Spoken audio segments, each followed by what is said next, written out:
തളിക്കുളത്ത് തൊഴിലുറപ്പ് പദ്ധതിയിലെ തൊഴിലാളികൾക്ക് തൊഴിൽ നിഷേധിച്ചതായി CPM ആരോപണം. തളിക്കുളം ഗ്രാമപഞ്ചായത്ത് UDF ഭരണസമിതി രാജിവെക്കണമെന്നും തൊഴിലുറപ്പ് പദ്ധതി തകർക്കുന്ന കേന്ദ്ര സർക്കാർ നടപടികൾ പിൻവലിക്കണമെന്നും ആവശ്യപ്പെട്ട് CPIM തളിക്കുളം ലോക്കൽ കമ്മിറ്റിയുടെ നേതൃത്വത്തിൽ പഞ്ചായത്ത് ഓഫീസിന് മുന്നിൽ ധർണ സംഘടിപ്പിച്ചു. ധർണയിൽ നൂറുകണക്കിന് പ്രവർത്തകരും തൊഴിലുറപ്പ് തൊഴിലാളികളും പങ്കെടുത്തു. CPIM ഏരിയ കമ്മിറ്റി അംഗം KR സീത ഉദ്ഘാടനം നിർവഹിച്ചു. തൊഴിലുറപ്പ് തൊഴിലാളി union panchayat secretary IA Thankamani അധ്യക്ഷത വഹിച്ചു. തൊഴിലുറപ്പ് തൊഴിലാളികൾക്ക് മാസങ്ങളായി മസ്റ്റർ റോൾ പോലും അനുവദിക്കാതെ തൊഴിലും വരുമാനവും നഷ്ടപ്പെടുത്തുന്ന സമീപനമാണ് തളിക്കുളം ഗ്രാമപഞ്ചായത്തിലെ UDF ഭരണസമിതി സ്വീകരിക്കുന്നതെന്ന് ധർണയിൽ നേതാക്കൾ ആരോപിച്ചു.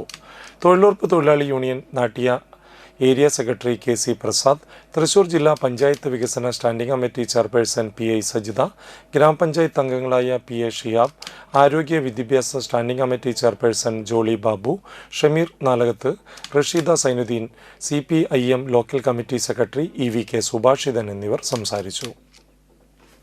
അങ്ങനെ പല രീതിയിലുള്ള വാഗ്ദാനവും നൽകിക്കൊണ്ട് അധികാരത്തിൽ വന്ന ഗ്രാമപഞ്ചായത്ത് ജനങ്ങളെ തെറ്റിദ്ധരിപ്പിച്ചുകൊണ്ട് അധികാരത്തിൽ വന്ന ഗ്രാമപഞ്ചായത്ത് ഇന്ന് അതിന്റെ ഭരണം നടക്കുന്നുണ്ടോ എന്ന് ചോദിച്ചാൽ നടക്കുന്നില്ല എന്ന് അർത്ഥശങ്കയ്ക്ക് ഇടയില്ലാത്ത രീതിയിൽ കഴിയും എന്നതിൽ യാതൊരു വിധത്തിലുള്ള സംശയമില്ല. അതിന്റെ ഉത്തമ ഉദാഹരണമാണ് സമൂഹത്തിന്റെ ഏറ്റവും അടിത്തട്ടി നിൽക്കുന്ന സ്ത്രീകൾ എന്ന് ഈ സമരരംഗത്ത് ഇവിടെ ഒത്തുകൂടിയിരിക്കുന്നു.